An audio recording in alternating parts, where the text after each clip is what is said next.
"I'm not Miguel," he said gently, his voice barely carrying over the storm. "My name is Ethan Cross. You're safe now." But even as he spoke the words, he wondered if they were true, because the woman in his arms carried secrets in her coffee-colored eyes, and secrets in Texas had a way of getting good men killed. Thunder rolled across the sky like the laughter of ancient giants as Ethan carried Catalina toward the house. Behind them, the creek continued its eternal song, indifferent to the storm, indifferent to the pain of mortals. But if Ethan had been listening, really listening, he might have heard something else in the water's voice, something that sounded almost like welcome. "Where's Tom?" Her saddlebags, which he'd retrieved from the collapsed mare, sat on the dresser like accusations. Ethan had spent 4 years learning to mind his own business, but the ranger in him couldn't resist examining their contents. What he found made his blood run cold. A letter written in flowing Spanish, bearing the seal of what appeared to be a Catholic mission. A small glass vial filled with water that seemed to glow with its own inner light. And most disturbing of all, a daguerreotype photograph that made Ethan's hands shake. The man in the photograph was Miguel Reyes, but it might as well have been Ethan's own reflection. The same dark hair, the same strong jaw, the same eyes that held secrets and sorrow in equal measure.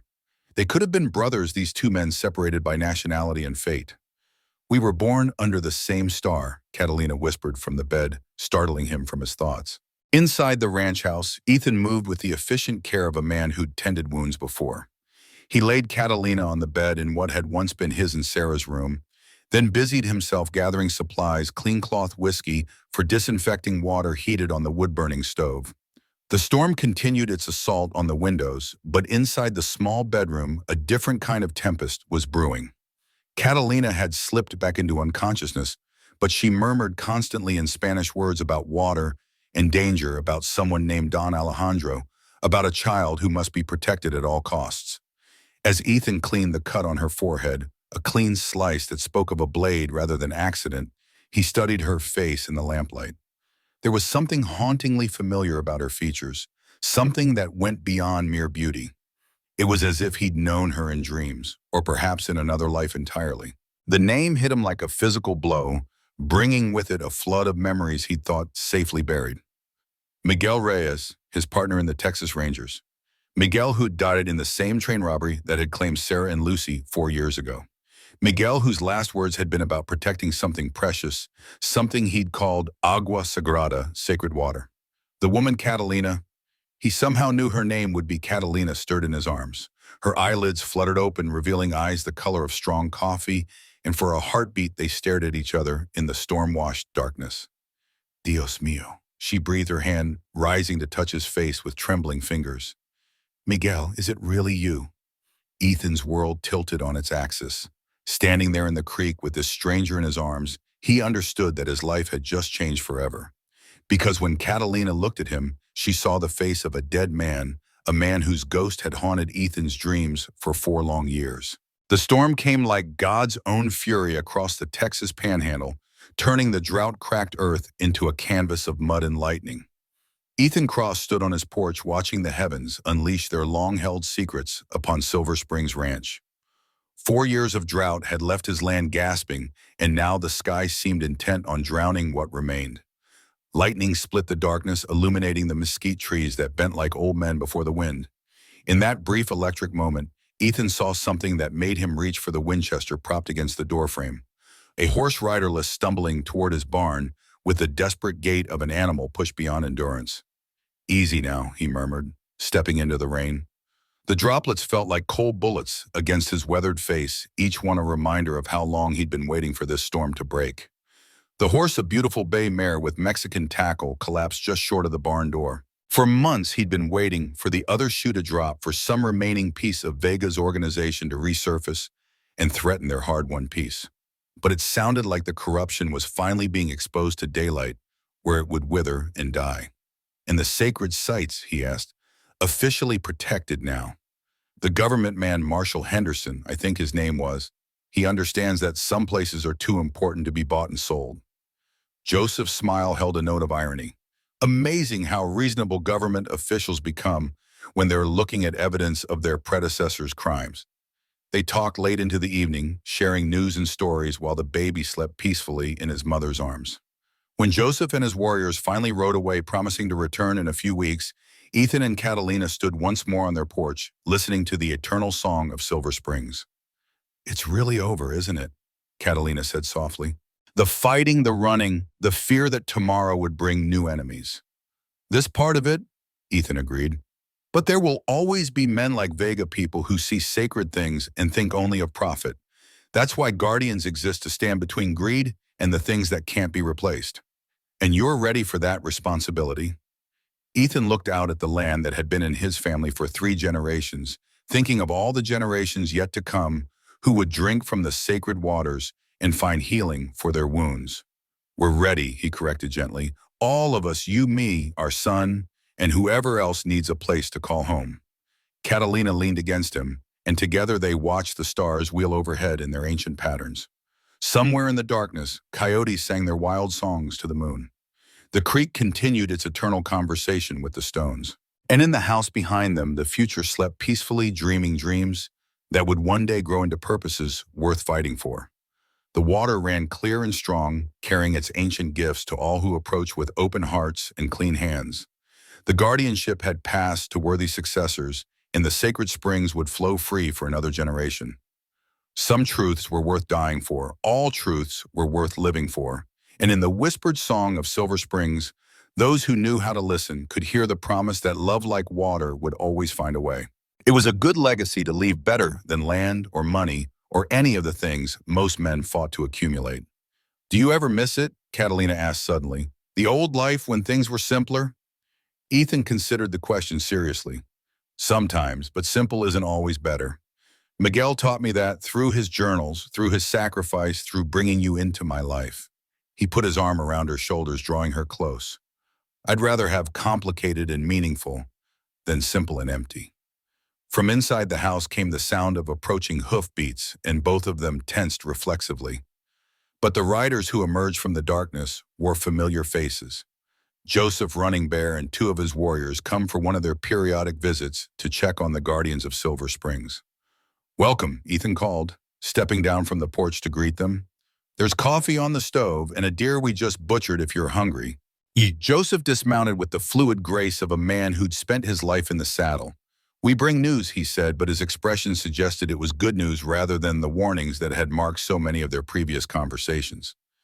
"The government man from Washington finally arrived," one of the warriors reported. "He's been asking questions about Vega's operation, about the missing federal marshal who was supposed to be investigating the land frauds." "Kane," Catalina said with understanding. "They're finally realizing that he wasn't just missing, he was working for the other side."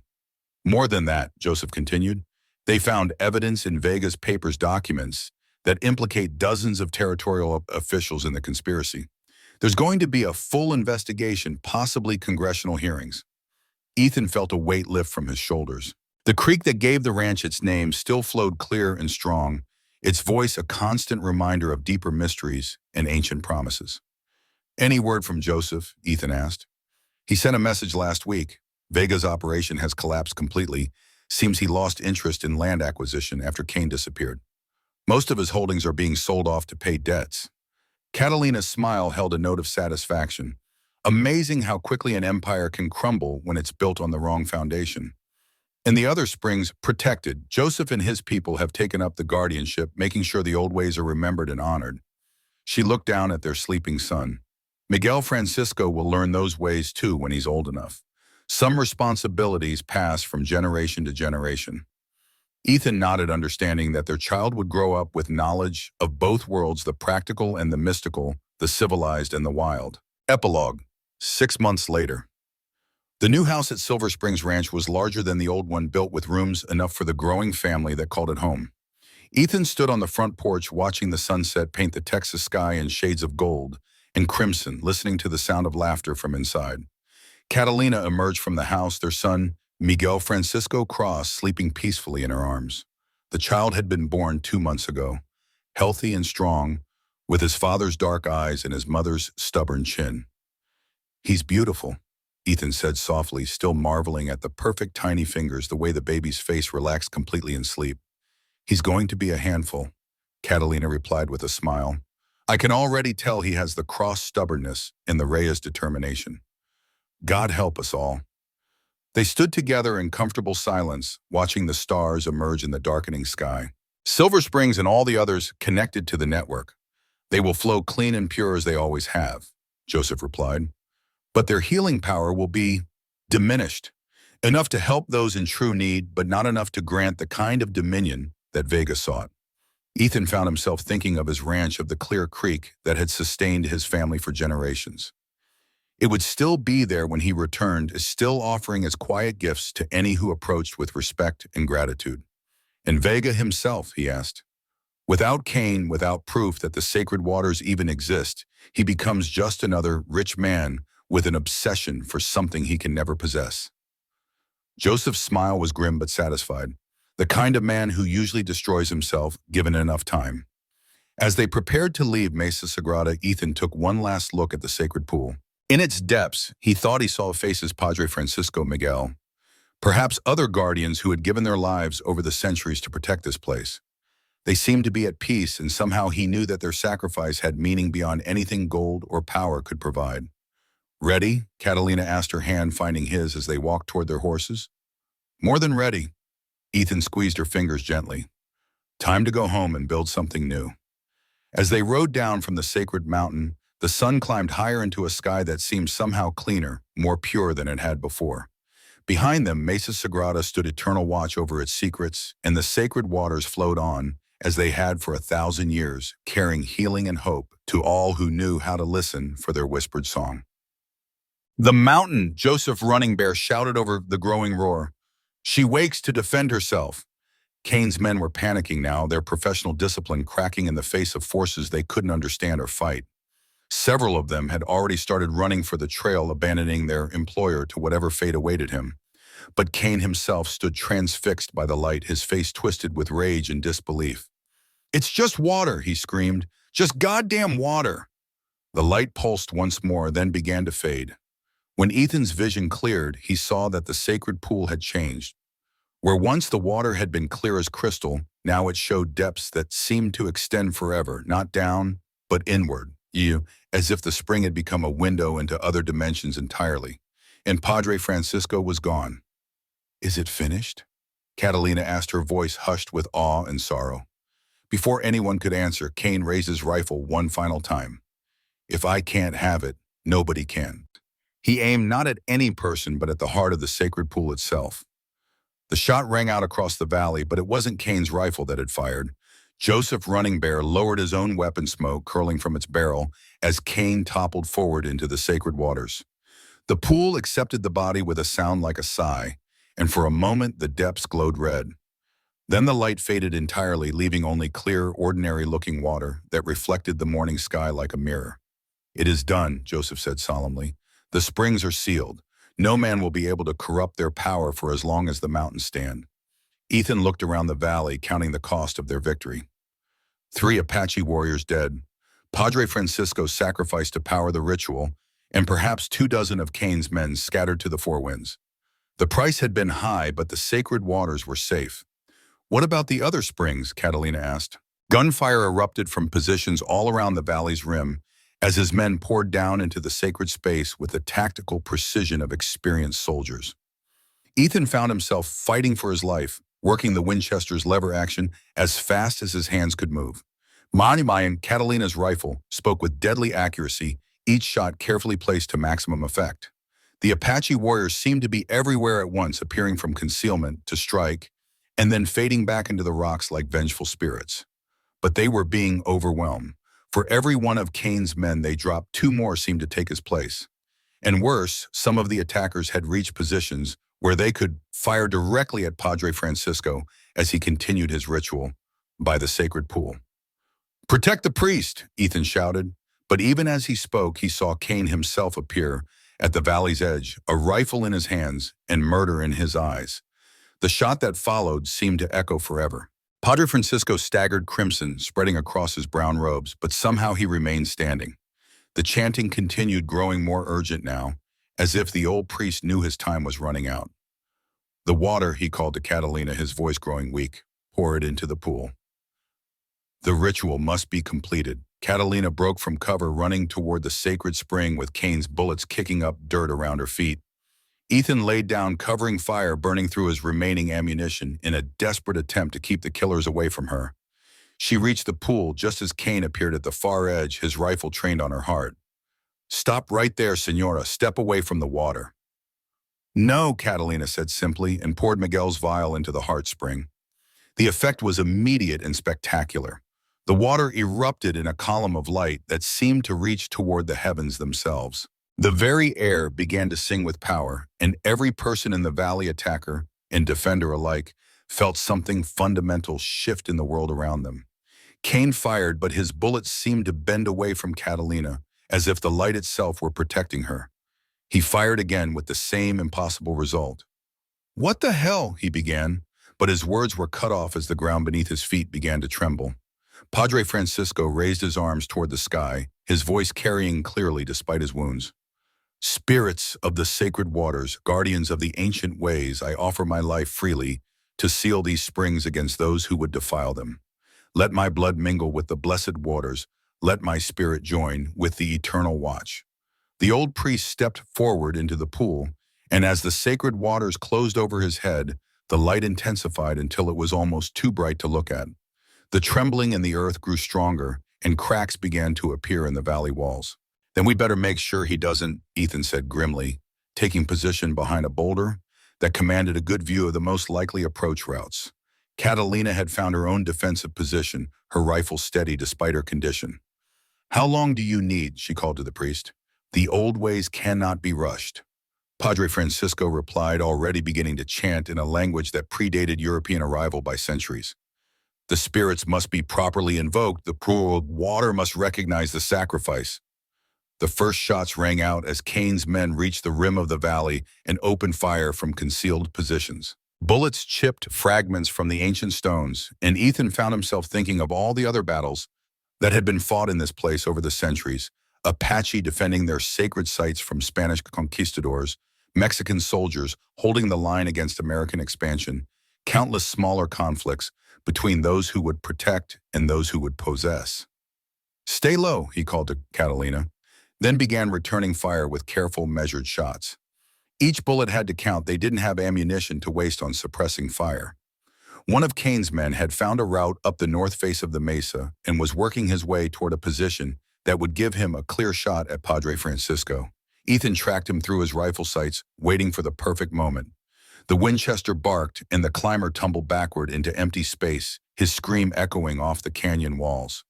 19 left, Ethan thought, with grim satisfaction. "For how long?" "Until worthy guardians arise again," Padre Francisco replied. "Perhaps a generation, perhaps a century, but long enough for the world to change, for men like Vega to pass into dust and memory." Ethan felt a chill that had nothing to do with the mountain air. "And the cost?"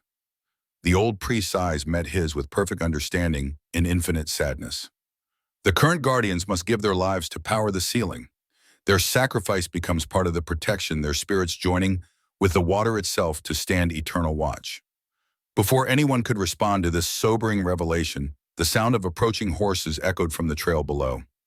Kane had arrived with his army of hired guns, and the final confrontation was about to begin. "There has to be another way," Ethan said urgently. "We can fight them, find some other solution." "Look at us," Padre Francisco interrupted gently. "Sacred ground, just rocks and water, old man. Nothing that can't be bought, sold, or taken by force." "Then come and take it," Padre Francisco replied, his voice carrying an edge of steel that reminded Ethan that this gentle priest had Apache blood in his veins. The sound of men dismounting and spreading out for an assault drifted up from below.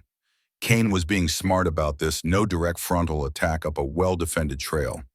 He was sending his men to climb the cliff faces to attack from multiple directions at once. "Positions," Joseph Running Bear commanded his warriors, fading into the rocks with the supernatural stealth of their ancestors. "Let them come to us." But Padre Francisco was already moving toward the sacred pool, the vial of glowing water in his hands. "There's no time for a prolonged fight. If Kane reaches the heart spring before the ritual is complete," but more were coming, and sooner or later their superior numbers would tell. Behind him, Padre Francisco's chanting had grown louder, more urgent. The air around the sacred pool began to shimmer with heat waves that had nothing to do with the morning sun, and the water itself started to glow more brightly, as if responding to the ancient words and the power they invoked. "Whatever you're doing, do it faster," Joseph Running Bear calls from his position. They're massing for a coordinated assault. As if summoned by his words, Cain's voice boomed across the valley again. "Enough of this foolishness. Surrender now, and I guarantee the woman and child will be spared. Continue this resistance, and everyone dies."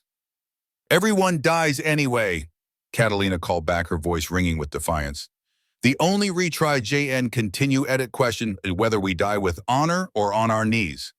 Cain's response was a coordinated assault from three directions at once. An old priest, a pregnant woman, a man haunted by ghosts, and a handful of Apache warriors, against 20 professional killers backed by unlimited resources. How long do you think we could hold out? Long enough for help to arrive, for word to reach people who could stop Vega legally. Help from whom Vega owns judges, politicians, territorial officials. Even if we could get word out, who would believe stories about sacred waters and ancient guardians? The priest's smile was kind but implacable. "No, my friend. Sometimes the old ways are the only ways that work." Cain's voice echoed across the hidden valley, amplified by the natural acoustics of the stone walls. "Padre Francisco, I know you're up there, old man, and I know you have something that belongs to Don Alejandro." The priest cupped his hands around his mouth and called back, "Captain Cain, you trespass on sacred ground. Leave now and no harm will come to you." Cain's laughter was harsh and mocking. Ethan found himself staring at the pool, remembering the vial of glowing water that Catalina carried, thinking of his own silver springs and the way animals were drawn to its healing properties. It's all connected, isn't it? Every spring, every creek, every well that has ever been called sacred or blessed or miraculous. All part of the same living system, Padre Francisco confirmed. What the Apache call the blood of the Earth Mother. For 1,000 years, my people have been its guardians, ensuring that its gifts are shared freely with all who have need. And now Vega wants to control it all. The old priest's expression darkened. Don Alejandro Vega is a man who believes that anything of value must be owned, controlled, turned to profit. He sees the sacred waters and thinks only of the power they could give him: eternal youth, perfect health, dominion over life and death itself. Can he actually do that? Ethan asked. The water was unlike anything he'd ever seen, not just clear, but somehow luminous, as if lit from within by its own inner fire. "This is the heart of all waters." Padre Francisco explained, his voice taking on the formal cadences of ancient ritual. "From here, the sacred streams flow to every corner of the Southwest, carrying healing and life to all who approach with pure intentions." Catalina knelt beside the pool, her hands trembling as she cupped the water and drank deeply. Almost immediately, color returned to her pale cheeks, and the lines of exhaustion that had marked her face began to smooth away. "The child," she whispered in wonder. "I can feel him moving stronger than before." "The sacred waters recognize their own," Padre Francisco said. "Your son carries the blood of the old guardians. He will be born to protect what his father died defending. Control the entire network. If he gains possession of the heart spring, yes. From here he could divert the underground flows, concentrate their power, even poison the waters, if it served his purposes." Padre Francisco's voice carried the weight of prophecy. The network would die, becoming just another industrial resource to be exploited and exhausted. Joseph Running Bear had been listening from the edge of the conversation, but now he stepped forward with urgency written on his weathered features. "Padre, they come. Vega's dogs have found the ancient trail. They will be here within the hour." "How many?" Ethan asked, already checking his weapons. "More than 20. Well-armed, well-mounted. Too many for us to fight in open battle." Padre Francisco rose from beside the sacred pool, his movements betraying none of the urgency that Ethan felt building in his chest. "Then we must ensure it is not an open battle." Before them spread a hidden valley, impossibly green and lush. In this land of drought and hardship, ancient ruins dotted the landscape, remnants of a pueblo that had thrived here centuries before Spanish conquistadors or American settlers had ever dreamed of the Southwest. At the valley's heart, lay a pool of water so clear it seemed like liquid crystal. Steam rose from its surface, suggesting hot springs fed from deep underground. And beside the pool, tending a small fire with practiced efficiency, sat a man who could only be Padre Francisco Delgado. He was smaller than Ethan had expected, perhaps 60 years old, with the weathered hands of someone who'd spent his life working with both earth and spirit. His clothing was an interesting mixture, the brown robes of a Franciscan monk, combined with traditional Apache decorations and pouches that probably contained herbs and other tools of indigenous medicine. "Ethan Cross," Padre Francisco said without looking up from his fire, as if he'd been expecting them for hours rather than minutes. "You have your grandfather's eyes, but your grandmother's stubbornness. She was Apache, daughter of a medicine woman who understood the old ways." Ethan dismounted slowly, his mind reeling from this casual revelation about his family history. "My grandmother was Irish, according to family records."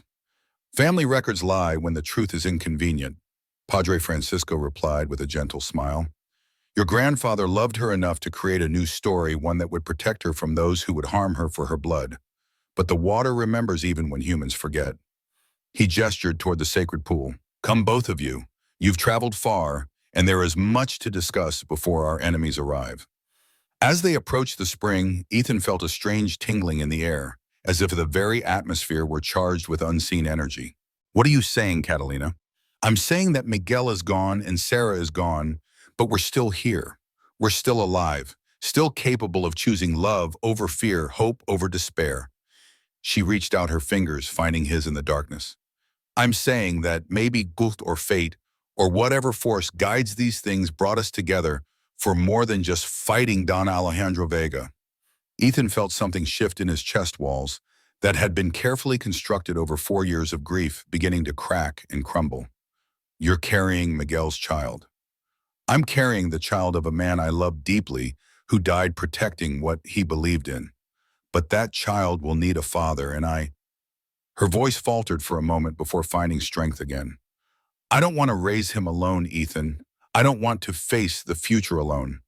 The admission hung in the air between them, brave and vulnerable and completely honest. "Mesa Sagrada has protected the sacred waters for 1,000 years. She will not fail us now." The old priest moved to what appeared to be a natural altar formed from the living rock, where various objects were arranged with ceremonial precision. Ethan saw crystals that caught and reflected the morning light, bundles of herbs that filled the air with sweet smoke, and what looked like very old books written in languages he couldn't identify. "Catalina," Padre Francisco said, his voice taking on the authority of generations of spiritual leadership, "you carry water from the heart spring taken by Miguel before his death. It must be returned to its source if the ritual is to work."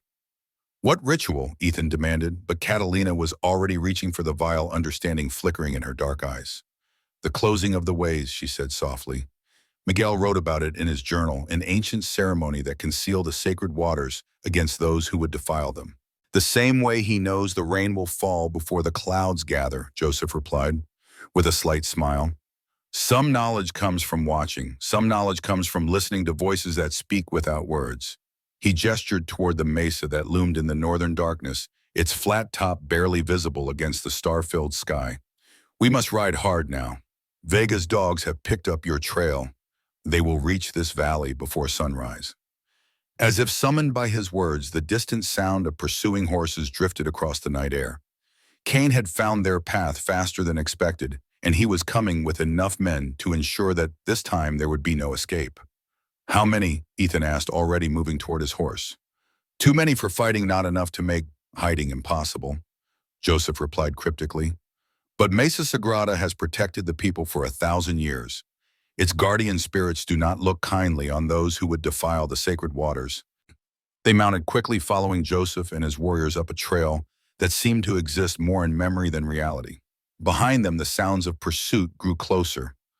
But ahead lay the promise of sanctuary and answers, if they could reach it in time.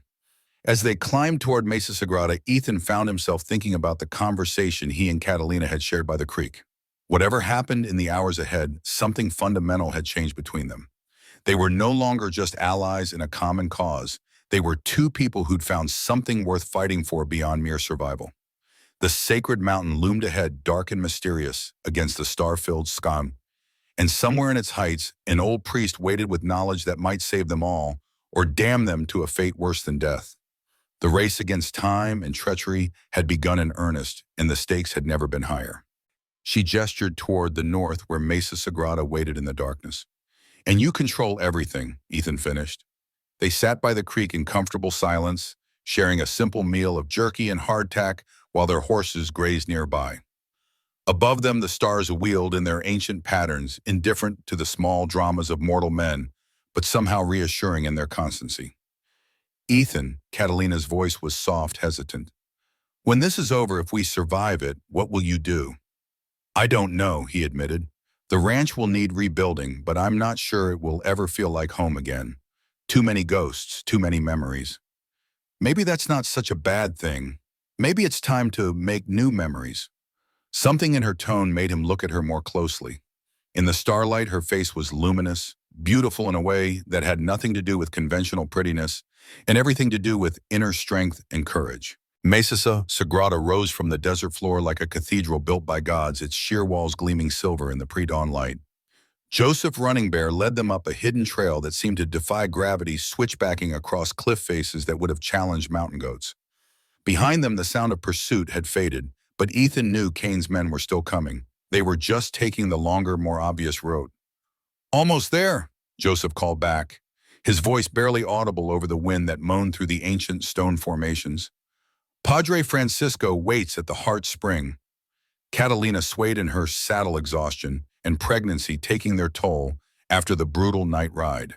But her eyes remained fixed on the mesa's summit, where wisps of smoke suggested human habitation and the promise of sanctuary. They crested the final rise as the sun painted the eastern horizon in shades of gold and crimson.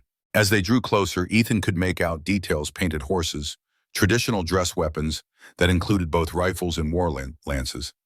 Apache Toem, Catalina breathed, and Ethan heard relief rather than fear in her voice. The lead rider approached within speaking distance and raised his hand in the universal gesture of peace. He was an older man, his weathered face marked by ritual scars and years of desert sun. When he spoke, his English was accented but clear. "You seek the holy mountain," he said. It wasn't a question. "We seek Padre Francisco," Ethan replied, carefully aware that their lives might depend on the next few moments. The Apache studied them both with eyes that seemed to see far more than mere surface details. "I am Joseph Running Bear, nephew of the great chief whose blood flows in the child this woman carries. Padre Francisco sent me to guide you safely to Mesa Sagrada." "How did he know we were coming?" Catalina asked. Ethan found himself thinking of Sarah, of the last conversation they'd had before the fever took her. She'd made him promise to find happiness again, to not let grief become his only companion. "I'm not Miguel," he said finally. "No, you're not. You're Ethan Cross, and that's exactly who I want you to be." Catalina's smile was radiant in the starlight. "Miguel chose you as his partner because he trusted you, because he saw in you the same qualities he valued in himself. Maybe he knew somehow that if anything happened to him, you'd be there to protect what he couldn't." Before Ethan could respond, the sound of approaching hoofbeats shattered the intimate moment. Both of them were on their feet instantly, weapons ready as riders emerged from the darkness at the far end of the valley. But these weren't Vega's men. The horsemen rode in single file, their posture and spacing speaking of different traditions, older ways of moving through the night. What happened to the village? Gold. The single word carried a wealth of bitterness. American miners found traces of it in the mountains above the village. They came with papers from the territorial government claiming the land under some legal doctrine the villagers couldn't understand or fight. When the people refused to leave, they were forced out. Some were, others fought and died. The springs were diverted to serve the mining operation, and within a year the water turned bitter and poisonous. Abuela always said the earth itself was weeping for what had been lost. Ethan absorbed this story in silence, understanding now why Catalina was so determined to fight Vega. She'd seen what happened when greed overpowered reverence, when sacred things were reduced to mere resources to be exploited. How did she end up in Mexico? She married my grandfather, a vaquero who helped her and other survivors escape across the border. We're still 20 miles from Mesa Sagrada, and the worst climbing is ahead of us. They dismounted by the creek, grateful for the chance to stretch legs cramped by hours in the saddle. Catalina moved to the water's edge, kneeling carefully to cup the clear liquid in her hands. It's connected, she said with sudden certainty. This creek, it's part of the same system as Silver Springs. I can feel it. Ethan knelt beside her, tasting the water. It was cold and sweet with a mineral tang that reminded him strongly of his own spring. But there was something else. Something he couldn't quite name, a sense of vitality, of life force concentrated and pure. Miguel's journal mentioned this, he said, understanding, beginning to dawn. The network isn't just underground rivers, it's all connected, all part of the same living system. Like the blood vessels in a body, Catalina agreed. Cut off one part and the whole system suffers. Control the heart. Kane will be watching, but he won't expect us to head deeper into Apache territory. What about the ranch if we leave it undefended? Then they'll tear it apart looking for clues, Ethan finished. But they won't find what they're really after, because what they're really after isn't a place, it's knowledge. And that's something we can carry with us. He looked at the sacred water vial still glowing faintly in the morning light. Miguel died protecting this secret. I won't let his sacrifice be for nothing. Catalina moved to stand beside him, her hand finding his in a gesture of solidarity and shared purpose. Then we'd better make sure we're worthy of the trust he placed in us. As they stood together in the morning light, planning their journey into the unknown, neither of them noticed the figure watching from the distant hills, a lone Apache warrior on a painted horse, his weathered face creased with what might have been approval. They settled near Santa Fe, where she lived until I was 15. She taught me about the old ways, about listening to the land and respecting the gifts it offers freely. And she lived to be over 107 according to the church records, sharp as a blade until the very end, still riding horseback and tending her garden. Catalina's voice carried wonder and sorrow in equal measure. She used to say that the sacred waters didn't just heal the body, they healed the spirit, kept a person connected to the things that mattered most. They crested a ridge, and below them spread a valley that seemed untouched by the modern world. Ancient oaks dotted the grassland, their branches reaching toward the stars like the arms of sleeping gods. A creek wound through the valley floor, its waters catching starlight like scattered diamonds.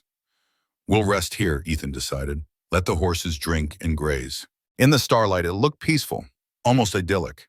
But he knew this might be the last time he'd see his home intact. By the time they returned, if they returned, Kane's men would have torn it apart board by board. Second thoughts, Catalina asked, reading his expression. No, just saying goodbye. Ethan turned his horse toward the north, where the hills rose like sleeping giants against the star-studded sky. Whatever happens at Mesa Sagrada, things will never be the same.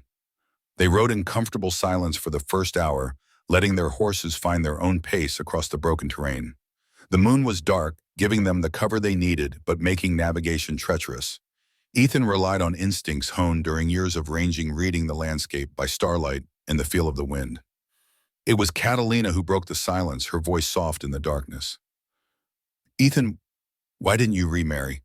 After Sarah died, I mean. Ethan nodded, checking the action on his Winchester one final time.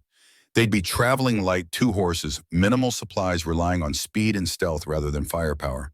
It was a gamble, but staying at the ranch would be suicide once Kane returned with reinforcements. Ready? He asked. Catalina rose, one hand automatically moving to support her belly. 6 months pregnant and preparing to ride 50 miles through hostile territory, it should have been impossible, but Ethan had learned not to underestimate this woman's determination. I've been ready since Miguel died, she said simply. They led their horses from the barn in silence, hyper-aware of every sound in the gathering darkness. Ethan had chosen a different route than the obvious trail to Mesa Sagrada, a longer path that would take them through Apache territory, where Vega's men would be reluctant to follow. As they mounted up, Ethan took one last look at Silver Springs Ranch. She'd changed from her torn riding dress into clothes more suitable for hard travel, dark trousers and a shirt borrowed from Ethan's wardrobe boots that would serve better in rough country than her fine leather slippers. Tell me about this Padre Francisco, Ethan said, as he secured a bedroll behind his saddle. What kind of man marries convenience to Apache medicine? The kind who understands that God speaks in many languages, Catalina replied, not looking away from her vigil. His mother was Apache, daughter of a medicine man. His father was a Spanish missionary. Francisco grew up walking between two worlds, learning that truth comes in many forms. And you trust him with my life, with my child's life. She finally turned from the window and Ethan saw absolute conviction in her dark eyes. Miguel said Francisco could read the sacred waters like other men read books. If anyone can tell us how to fight Vega, it's him. You're still young, and this is lonely country for a man alone. The question caught him off guard, striking at wounds he'd thought safely buried. Didn't see the point, he said after a moment. Sarah and Lucy, they were everything. When they died, it felt like the part of me that could love died with them. And now, Ethan glanced at her riding figure, noting the way she held herself, despite her condition, the quiet strength that seemed to radiate from her very presence. Now I'm beginning to think maybe that part wasn't as dead as I thought. Catalina was quiet for a long moment, and when she spoke again, her voice carried the weight of shared loss. Miguel used to say that love doesn't die, it just changes form. The love we had for those we've lost becomes love for what they stood for the things they'd want us to protect. Is that why you're doing this, for Miguel? Partly, but also for our child, for the world we want him to grow up in. If men like Vega control the sacred waters, if they turn healing into just another commodity to be bought and sold, she shook her head. That's not the legacy I want to leave. They were climbing now, following a deer trail that wound upward through stands of juniper and oak. The air was cooler here, carrying scents of pine and distant rain. Somewhere in the darkness, a coyote sang its lonely song to the stars. Tell me about your grandmother, Ethan said, genuinely curious about the woman who had lived over a century, the one who drank from the sacred springs. Catalina smiled, and even in the darkness, Ethan could hear the warmth in her voice. Abuela Rosa, she was born in a village called Agua Bendita, Blessed Water, in the mountains of Sonora. Everyone there lived longer than they should have stayed healthy when they should have grown sick. The village was built around a spring that bubbled up from deep underground water, so pure it was said to carry the breath of angels. You know, Mr. Cross, I believe we have a mutual acquaintance, or rather we had one. Miguel Reyes, I believe you worked together in the Rangers some years ago.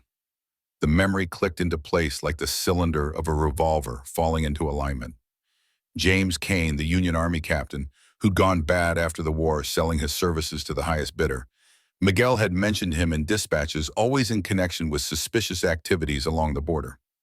Miguel's dead, Ethan said carefully. Yes, so I heard. Tragic accident, that train robbery. Amazing how often good men meet unfortunate ends when they involve themselves in affairs that don't concern them. Kane's meaning was crystal clear, and Ethan felt his finger tighten on the Winchester's trigger. I think it's time for you and your men to move along, Captain. In a moment, perhaps. First, though, I'd like to make you a proposition. Kane reached into his coat, his movements deliberately slow and non-threatening. Someone Miguel trusted, someone who knows about the sacred waters in the old ways. If he's still alive, if I can find him. Who? Padre Francisco Delgado. Half Apache, half Mexican, all holy terror when it comes to protecting what he considers sacred. Miguel mentioned him in his journals, that he was the keeper of the old stories, the one who taught him about the water network. Catalina's face lit up with recognition and relief. Padre Francisco. Yes, I know him. He married Miguel and me, blessed our child before he was even born. If anyone can help us understand what we're truly facing, it's him. Where can we find him? He moves around a lot, but there's a place, an old mission in the hills about 50 miles north of here. Mesa Sagrada, the Apache call it. Sacred table. If he's anywhere, he'll be there. Ethan nodded, already making plans. We'll leave at nightfall. Travel by darkness, avoid the main roads. The guardian spirits of the sacred waters had chosen their champions, and the real test was about to begin. The sun climbed higher, burning away the last traces of the storm, but new clouds were gathering on the horizon. And in the clear, eternal voice of Silver Springs, those who knew how to listen could hear the whispered promise of trials yet to come. Twilight painted the Texas sky in shades of blood and gold as Ethan made his final preparations for the journey to Mesa Sagrada. He moved through the ranch house with the methodical efficiency of a man who'd learned that survival often depended on remembering the small details: extra ammunition, medical supplies, food that wouldn't spoil in the saddle. Catalina sat by the window watching the horizon for signs of unwelcome visitors while she cleaned Miguel's journal with reverent hands. But he won't be using that arm for a while. Good shooting. Ethan finally allowed himself to relax slightly. How did you know he was trying to circle around? The horses told me. They don't like the smell of men who've killed for money. Catalina's expression was grim. Kane wasn't bluffing Ethan. They'll be back, and next time they won't bother with offers or threats. I know. Ethan looked out at the peaceful ranch yard, knowing that this might be the last quiet moment they'd have for a long time. We need help, professional help. Who Kane was right about one thing: Vega has connections everywhere. Local law, territorial government, maybe even federal marshals. We can't trust anyone in an official capacity. Ethan was quiet for a moment, thinking through possibilities and old debts. Then his face cleared, and Catalina saw something that might have been hope flicker in his eyes. There's someone, he said slowly. The easy way just rode off into the sunset, Captain. Now you get to try the hard way. Kane's hand was moving toward his gun when the shot rang out, not from Ethan's Winchester, but from the back of the house. One of Kane's men, who'd been trying to circle around to the rear, tumbled from his saddle with a cry of pain and rage. That's my woman shooting, Ethan called out, never taking his eyes off Kane. And she's got 4 more rounds in that rifle. I'd advise your boys to stay where I can see them. Kane's face was a mask of controlled fury, now the pretense of civilization finally stripped away. You're making a serious mistake, Cross. Don Alejandro has resources you can't imagine. Connections that reach all the way to Washington. You can't fight an empire with 1 rifle and a pregnant woman. Maybe not, Ethan agreed, but I can make it expensive enough that your boss starts wondering if this particular piece of real estate is worth the trouble.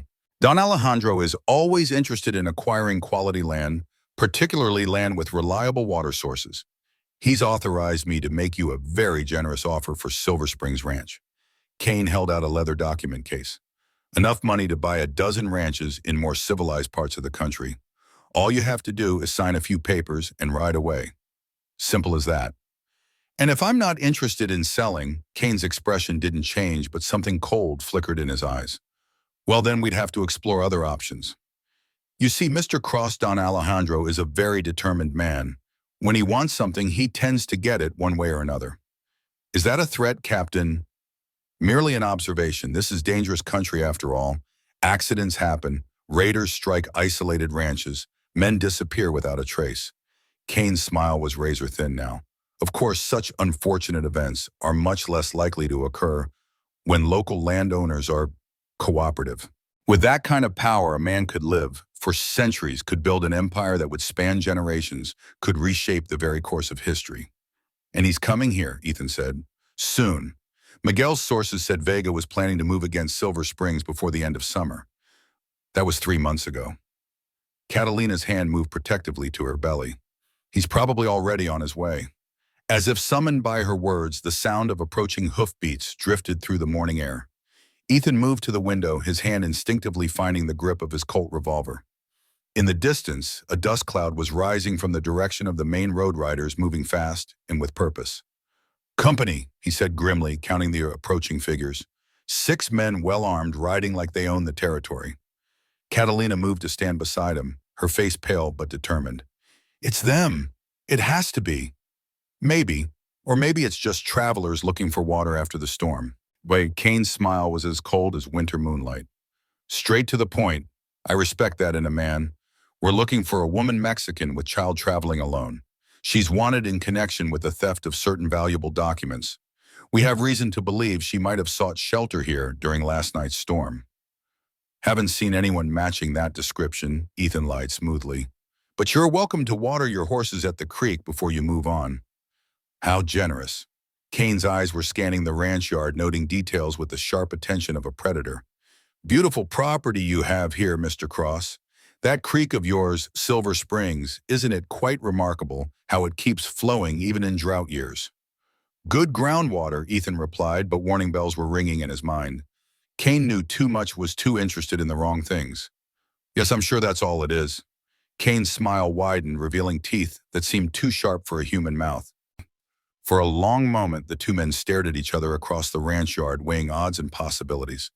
Then Kane smiled again, and Ethan knew he was looking at a man who'd decided that negotiation time was over. Very well, Mr. Cross, you've made your choice.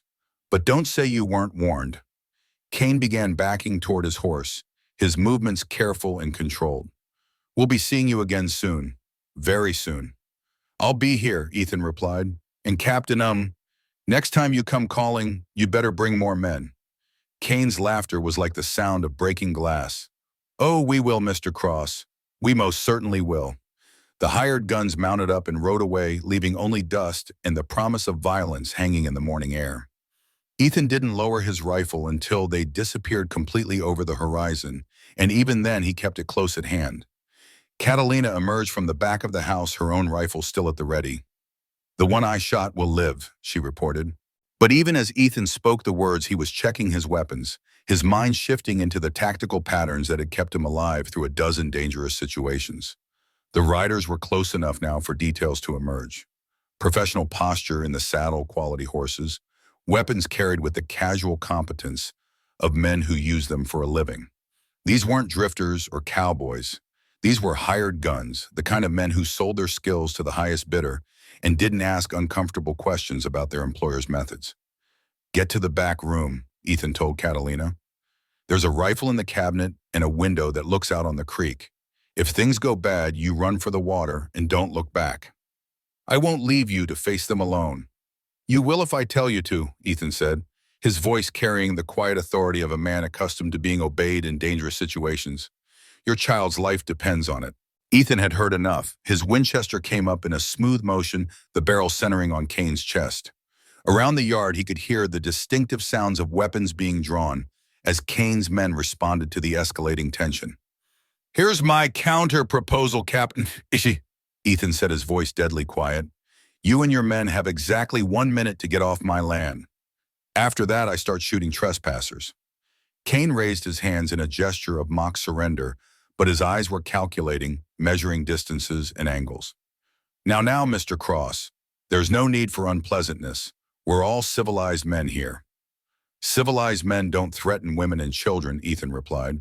"Civilized men don't murder Texas Rangers for doing their jobs." Something shifted in Kane's expression, surprise perhaps, or recognition. "Ah, so you do know more than you're letting on. How disappointing. I was hoping we could handle this the easy way." The reminder of her pregnancy hit home and Catalina reluctantly nodded. "But I'll stay within earshot. If you need retry JN continue edit help, I can still shoot straight." Ethan allowed himself a grim smile. "I don't doubt it. Miguel always did prefer strong women." The riders had reached the ranch yard, now spreading out in a loose semicircle that spoke of military training and tactical awareness. Their leader, a tall man with silver hair and the bearing of someone accustomed to command, dismounted and approached the porch with confident strides. "Mr. Cross," the man called out, his voice carrying the cultured tones of education and authority. "Captain James Kane, representing the interests of Don Alejandro Vega. Might we have a word?" Ethan stepped onto the porch, his Winchester held casually but ready. Something about Kane's name tugged at his memory, but he couldn't quite place it. "You're on private property, Captain. State your business." When the village was destroyed by men working for interests much like Vega's, the survivors scattered, but they never forgot the old ways. Ethan absorbed this information in silence, weighing legend against his own observations. He'd always known there was something special about his land, something that went beyond mere good fortune. Animals were drawn to silver springs from incredible distances. Plants grew greener, fuller near the water. Even he himself seemed to heal faster from cuts and injuries when he drank from the creek. "There's something else," Catalina said, hesitation creeping into her voice. "Something Miguel discovered just before he died. Something that made Vega desperate enough to risk open murder." She reached into her saddlebags again, this time withdrawing a piece of parchment that looked ancient beyond measure. As she unfolded it, Ethan saw what appeared to be a map drawn in symbols that seemed to shift and flow in the morning light. "This came from Chief Running Bear's personal effects," Catalina explained. "It shows the entire network of sacred springs and how they're all connected underground. But more than that, it shows what happens when all the springs are controlled by a single person." Ethan studied the map, trying to make sense of the flowing lines and cryptic symbols. Gradually, a pattern emerged, a vast underground river system that stretched from the mountains of New Mexico to the Gulf of Mexico, with Silver Springs at its very heart. The heart of waters, he whispered, understanding flooding through him like a physical force. Exactly. Control Silver Springs, and you control the entire network. The healing properties would be magnified 100-fold, concentrated in whoever drinks from the source. It would be like having the fountain of youth flowing through your backyard. The implications were staggering. No wonder Vega was willing to kill for this secret. To see his own name written in Miguel's careful script, to realize that his old partner had been thinking of him even as he delved deeper into mysteries that would ultimately cost him his life. It was like hearing a voice from beyond the grave. He knew, Catalina said softly, watching Ethan's face. Toward the end, he knew that you were part of this somehow, that your land was one of the keys to understanding the whole network. He was coming here when... Her voice trailed off, but the implication hung heavy in the morning air. When he was killed, Ethan finished, he was coming to see me. To warn you, to ask for your help in protecting the source. Catalina's eyes met his across the journal's pages. Miguel believed that Don Alejandro had learned about Silver Springs, that he would come for it eventually. He wanted to make sure you were ready. Ethan closed the journal, his mind racing with implications and possibilities. Storm clouds were gathering on more than one horizon, and before this was over, the water would run red with more than just rain. But for now, in the warm circle of lamplight, two broken souls had found something they'd thought lost: forever hope, and the promise that some fights were worth the risk of everything you had left to lose. The sacred water glowed softly in its vial, as if approving of the choice that had been made. And somewhere in the darkness beyond the windows, the night held its breath and waited for dawn. For 4 years, he'd lived in isolation, nursing his grief and keeping the world at arm's length. But the world, it seemed, had no intention of leaving him in peace. What exactly does Vega want? He asked. If the water can heal, why isn't that enough? Why the secrecy, the murder? Catalina stood and moved to the window again, as if drawing strength from the sight of the open prairie. Because healing is just the beginning. According to the Apache stories, the sacred waters have other properties. They can extend life-enhanced strength, even grant visions of the future. In the hands of someone like Vega, such power could reshape the entire Southwest. And you believe these stories. I've seen what the water can do, Catalina said simply. My grandmother lived to be over 100 sharp as a blade until the day she died. She came from a village built around one of the sacred springs, and everyone there lived longer, healthier lives than should have been possible. Foam flecked her muzzle, and her sides heaved with the rhythm of an animal that had run until her heart nearly burst. Ethan approached carefully, his bare feet finding purchase on the slick ground. This wasn't just any horse. The silver conchos on her bridle, the tooled leather saddle with its distinctive Mexican craftsmanship, this animal had traveled far to reach his doorstep. It was then he saw the blood. Dark stains on the saddle horn, more on the stirrup leather. Someone had been hurt, and recently. Ethan's ranger instincts, dormant for 4 years, but never truly dead, sparked to life. He scanned the darkness, searching for signs of pursuit or ambush, but found only the endless Texas night and the crying of the wind. The mare whinnied softly, a sound that somehow conveyed both relief and urgency. Not in your condition, not with Vega's men hunting you. He stood moving to the window to peer out at the lightning-split darkness. Besides, this is my land they'd be trespassing on, and I've never been fond of uninvited guests. Ethan. Miguel was my partner. He interrupted, his voice carrying the weight of old oaths and older sorrows. That makes his wife and child my responsibility. That makes his fight my fight. He turned back to face her, and Catalina saw something in his eyes that had been sleeping for 4 long years. Purpose, determination, and the cold steel that had once made him one of the most feared rangers in Texas. We'll make our stand here, he said quietly, at Silver Springs, where the water runs clear and the land remembers the old promises. Outside, the thunder was fading to a distant rumble, but neither of them was fooled by the temporary peace. Dawn came like a whispered promise across the Texas sky, painting the storm-washed landscape in shades of gold and possibility. Ethan woke to find Catalina standing by the window, one hand pressed against the glass, the other cradling her belly in the universal gesture of expectant mothers everywhere. The bleeding stopped, she said without turning around, and Ethan heard wonder in her voice.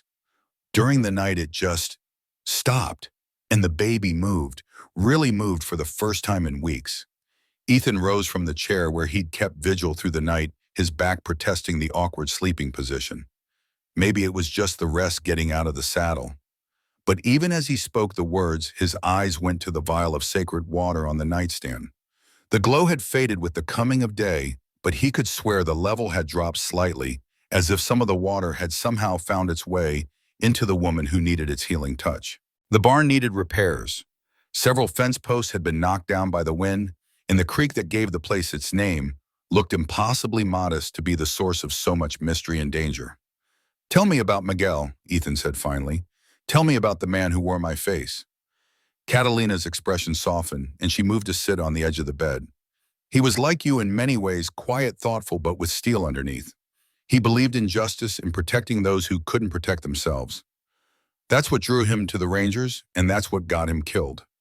She reached for her saddlebags, withdrawing a leather journal bound with rawhide strings.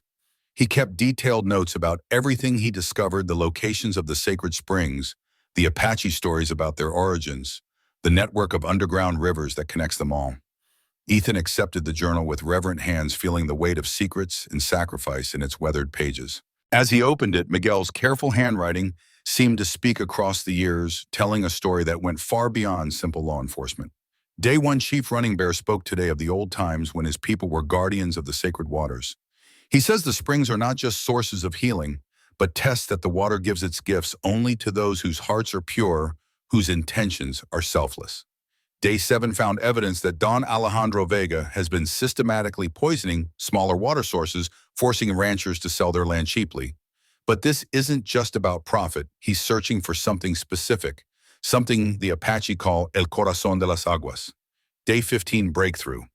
Old Jesus remembers his grandfather's stories about a white rancher north of San Antonio, whose land sat on one of the sacred springs. The place was called Silver Springs, and the rancher's name was Cross. Could this be connected to my partner, Ethan? Ethan's hands stilled on the journal. "Perhaps," Catalina said, but her tone suggested she believed otherwise. She turned from the window, and Ethan was struck again by her resemblance to Miguel, not just in features, but in the way she held herself, the quiet dignity that spoke of strength tested by fire. "Your mare didn't make it through the night," he said gently. "I'm sorry," Catalina nodded, accepting the loss with the stoicism of someone who'd already grieved for larger things. "She carried me 300 miles, that brave girl, further than any horse should have to run. I hope she knew she'd brought me to safety." They stood in comfortable silence for a moment, watching the sun climb higher over the endless Texas horizon. In daylight, Silver Springs Ranch looked smaller, more vulnerable than it had in the storm-wrapped darkness.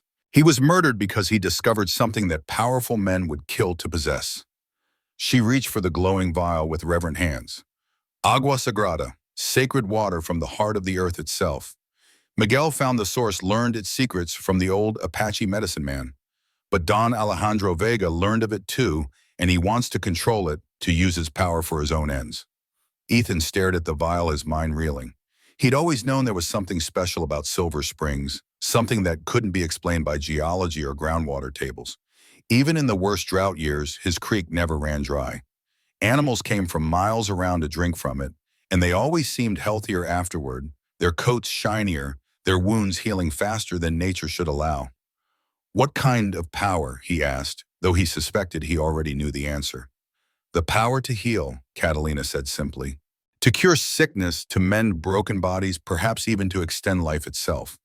Miguel believed it was connected to an underground river system that the Apache considered sacred, a network of springs and wells that stretched across the entire Southwest. Lightning flashed again, and in its brief illumination, Ethan saw something else in Catalina's eyes. Hope and desperate need warring with exhaustion and fear. "My child," she whispered, her hand moving to her belly. "Something is wrong. I've been bleeding and the baby doesn't move as it should. The midwife in Santa Fe said, she said I might lose this child too." Two. The word hung in the air between them like a physical presence. Ethan understood loss, understood the way grief could hollow out a person's soul until only the shell remained. But he also understood something else now, why this woman had been delivered to his doorstep on a night when heaven and earth seemed to be at war. "The water," he said. "You came here for the water." Catalina nodded, tears flowing freely now. "Miguel told me about Silver Springs, said it was connected to the source. If something ever happened to him, if I needed help, I should find you. He said you were a guardian, even if you didn't know it yet. Ethan looked at the vial of glowing water, then at the woman who carried Miguel's child and wore Miguel's face in feminine form. Outside, the storm was beginning to weaken, but inside the small room, larger forces were gathering. Who's Don Alejandro Vega? He asked. A man who believes that power comes from controlling what others need to survive. Catalina replied, her voice hardening with anger. He's been buying up land all across the territory, forcing families from their homes, choking off water rights. But it's not enough for him to own the land. He wants to own the very source of life itself. And he's after you because you know where the source is. Because I carry proof of what Miguel discovered. Maps, documents, testimonies from Apache elders who remember the old stories. Catalina's hand moved to her saddlebags. And because this child is the grandson of Chief Running Bear, who was the last true guardian of the sacred waters before he died. The implications hit Ethan like a landslide. This wasn't just about water rights or even about healing. This was about the fundamental balance between the old ways and the new, between respect for the sacred and the endless hunger for profit that drove men like Vega. They'll come looking for you, he said. Yes, and when they do, they'll kill anyone who stands in their way. Catalina's eyes met his across the lamplight. I won't ask you to risk your life for strangers, Ethan. You've already done more than enough by sheltering us. When the storm passes, I'll take my chances on the trail. But even as she spoke, the words, Ethan was shaking his head. You're not going anywhere. Ethan waded into the creek, the cold water shocking his system into action. She was lighter than he'd expected, though her condition made him handle her with the care he'd once reserved for newborn colts. Her clothes were quality, a riding skirt of fine wool boots that spoke of money and taste. But it was her face that stopped him cold, as another lightning flash illuminated her features. She was beautiful in the way of Spanish paintings he'd seen in San Antonio. High cheekbones, olive skin, full lips, that even in unconsciousness held a hint of strength. But there was something else, something that made his chest tighten with an emotion he couldn't name.